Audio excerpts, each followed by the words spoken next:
Hey guys, welcome to a new top 5 countdown. We haven't done this in a while. I want to bring it back. I want to bring it back strong. You can also look forward to this weekend's Guide to Your Side Fire Fist because a lot of people are asking for that, so I'm going to give it to you guys. So, I'm going to make a quick mention on one card. We're talking about Legacy of the Valiant, the top 5 best cards of Legacy of the Valiant. And I know Legacy's been out for about a month now. But the reason I make the video now is I wanted to see if my ideas would change over time, and I kind of got bum rushed by everything else under the sun. So, with that said, let's get straight into it. I want to make a quick mention of Ghostrick Jack Frost. This has been one of my favorite cards out of the entire set. And a lot of you are probably like, why? Is it because it's Ghostrick? No. For those of you who don't know, cannot be normal summon unless you control face-up Ghostrick. And then you can change it face down, all that stuff. That's great, right? But when your opponent makes a direct attack, you could change the opponent's monster to face down. And if you do, you special it from your hand. So, like Rainbow Kuriboh, you get those two protections. In some ways, it's better than Rainbow Kuriboh and some Rainbow Kuriboh and Wing Kuriboh. Sometimes it's better, sometimes it's not. But it's another battle stopper, and it's also a very nice card. And you can pretty much splash it anywhere. So if your deck is having problems with Ophion and stuff, this is just flip it face down. It's a great option, you know, against that. I wanted to make mention of that. But coming in at number 5, stay with me here, coming in at number 5 is Rainbow Kuriboh. Because I know a lot of you are probably going, well, Ryu, Ghostrick Karakuri can just spam the board and win the game off it. Yeah, I know. But that's a bad example of Rainbow Kuriboh. That's one of the cons. I've never denied that. One of the strengths of Rainbow Kuriboh is stuff like Fire Fist that only play, you know, once per turn kind of attack, and sometimes they have the they're gonna have the Tiger King and stuff.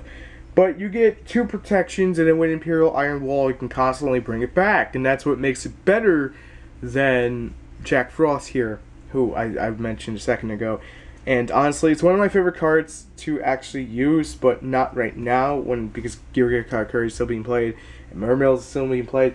If we got into a format like Japan did, it's a great card. They're playing it in 2s for a reason.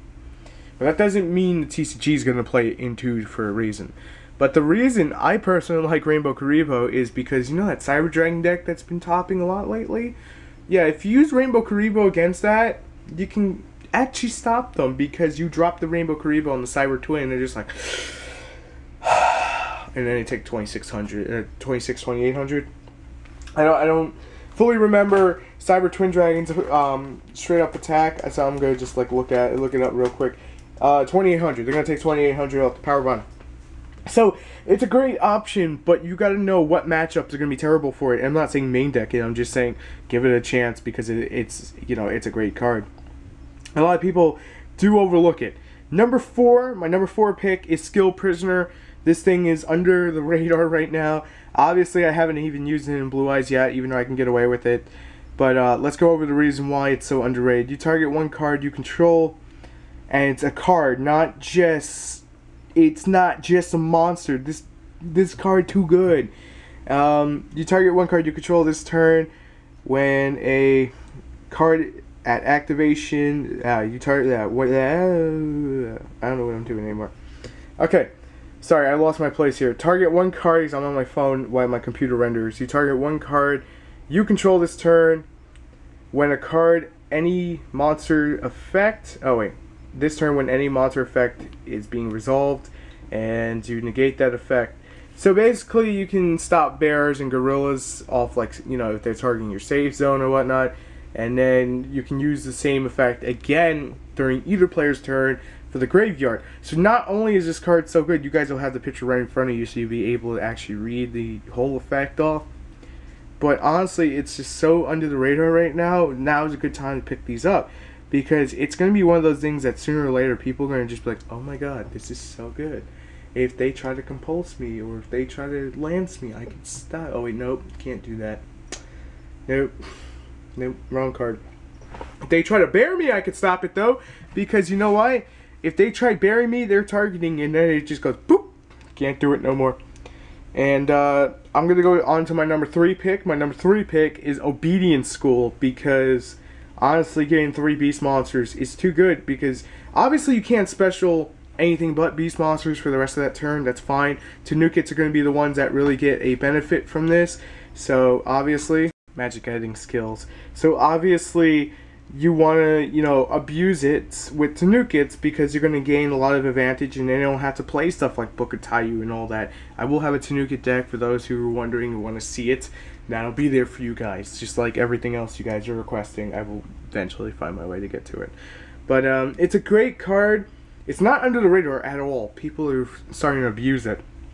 So if you haven't really, you know, looked at a beast deck and said, oh, I can use a bee in school, give it another look. It doesn't work in Ojamas. I'm testing it in Fable, so I can't really speak about that, but it works in Tanukits, and that's the main thing. My number 2 pick, some of you may not agree with this, is Extinction Knight. I've been talking a lot about Extinction Knight. And the reason I talk so much about Extinction Knight and why I'm not using, you know, the interjection of pictures is because I actually have the card in front of me, because I was doing a deck profile. Now, the reason I like Extinction Knight so much is because decks like Six Samurai or even Black Wings, if you don't get that Black Whirlwind off, that will lose advantage over time.